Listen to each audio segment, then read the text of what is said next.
Welcome today to the 10 Minutes Hemp CEO podcast. Today we have James DeWitt, and James sent me an introduction I'd like you to read. It's James DeWitt is CEO of a company called United American Hemp. It's a licensed hemp cultivator and genetics provider based out of Louisburg, Kansas. They are dedicated not only to the commercial side of the industry, but also have a deep commitment to research and development. James is co-founder, serves as CEO and lead cultivator. Prior to entering the hemp space, James spent 12 years in wealth management industry. That's interesting. And now he spends his day growing, breeding, and cloning plants, developing education to give farmers the highest chance of success in their harvest. And that is great. James, welcome to the 10-Minute Hemp CEO podcast. Well, thank you for having me. So I'm just going to jump right in and start asking you questions. So who's your ideal customer? What are you building? What are you selling? Well, we are building genetics. We're essentially, we're breeding plants. We're producing seeds, clones, and advanced starts. Our customer is the farmer, the grower, whether they're an established grower, whether they've been cultivating hemp for years, or whether they're just entering in one of those emerging markets. There's a lot of states now coming online, whether it's with commercial programs or they're just now instituting a research program. Looks like we're going to have a lot of commercial programs coming online with those USDA rules. But that is our target customer. It's the farmer, the grower, who's in need of seeds, clones, or advanced start plants to be able to plant in their fields, in their greenhouses, wherever that might be. Well, what stage of business are you in? I mean, do you have a product that you're selling? Do you have sales now, and are you profitable? Absolutely. So yeah, we do have sales now. We're cash flow positive already. I mean, we founded this company in December of 2018. On the day the Farm Bill was signed into law, we actually filed our LLC, got our EIN from the IRS on that day. Since then, yeah, we've done some consulting work to be able to help pay the bills. Initially, it was like, hey, we don't have any investors. We bootstrapped it. I took money out of my 401k to invest into the business to be able to do that. I've done that before. Yeah, got to do what you got to do to get your dreams moving. Yeah, paying the tax bill for that. But so took money out of my 401k to invest in the business. We did what we needed to do to get it up and running and off the ground. We were able to do some consulting work on the medical marijuana side to help build out some licensing applications in other states where medical marijuana is coming online. We're able to bring in some revenue for that, stay cash flow positive, build out our research program that we had, learn how to grow the plant.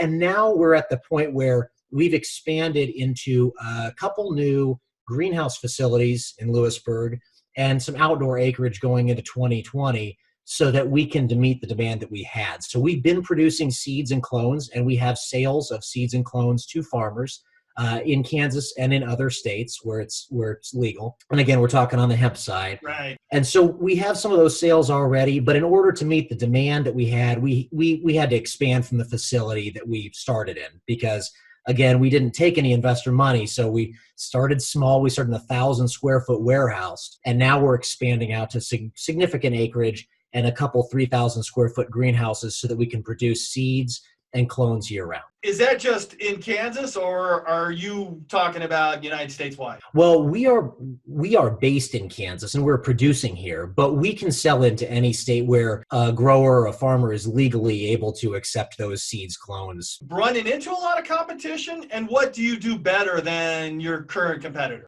There is a lot of competition out there. The competition takes a few different forms. There are other groups that are farms that grow their own plants and grow for seeds and sell them directly to other farmers.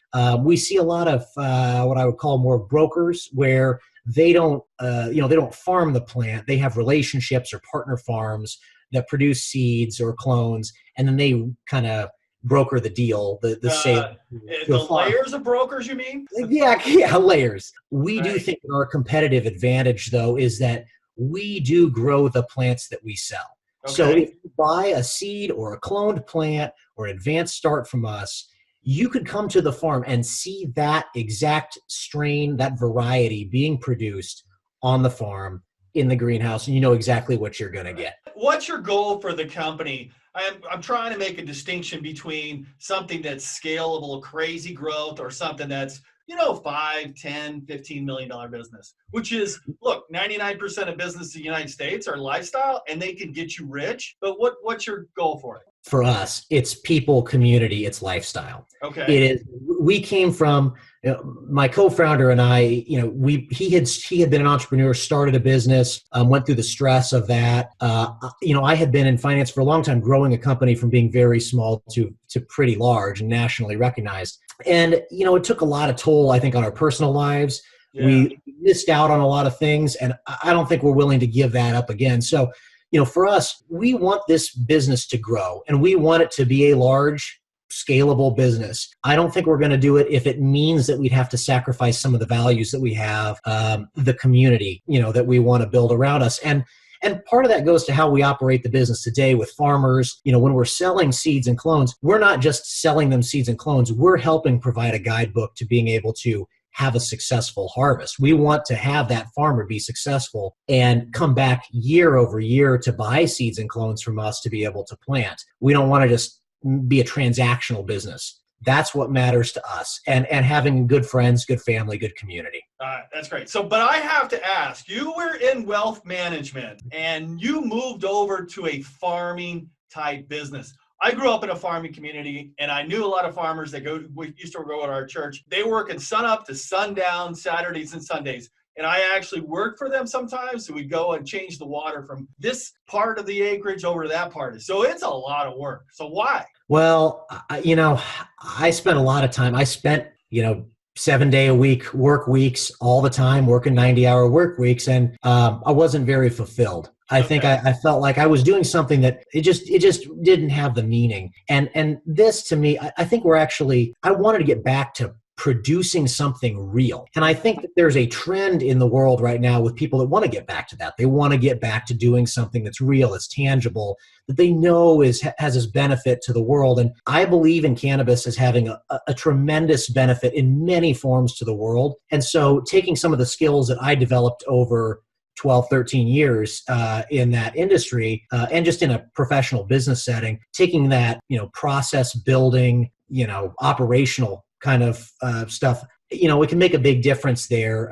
We can really do things right. And I'll tell you what, I had never grown a plant until we started this business. And I love it. And I spend 2 hours of every single morning at the very minimum just tending to plants, just working. So what's the biggest challenge you've had to overcome to starting this? And yeah, not doing it with any investors and having to make some real critical financial decisions, where to spend money and how to move throughout this industry. Regulations are constantly changing. So one of the big things is with that always moving, it's like the goalposts are constantly moving. Where are we going to be tomorrow as far as what we can and can't do and what we can sell and what we can say and those kind of things.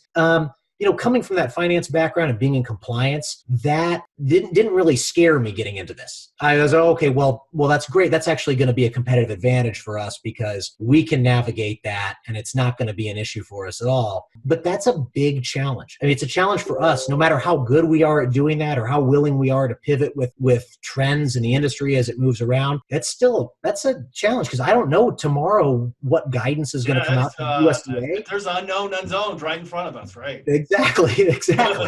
But what does winning look like in terms of revenue? For us, we would avoid an investor at all costs. And it's not because an investor is necessarily bad. It's just because we don't want that as part of our business, whether it's from previous experience or just how we want to operate. That's what it is. Winning financially, at first it was paying me back for what I invested in the company, and then it became, how do we make enough revenue to be able to expand to where we need to be able to actually be a long-term viable business. And we're there. We're at that point where we're now doing that expansion.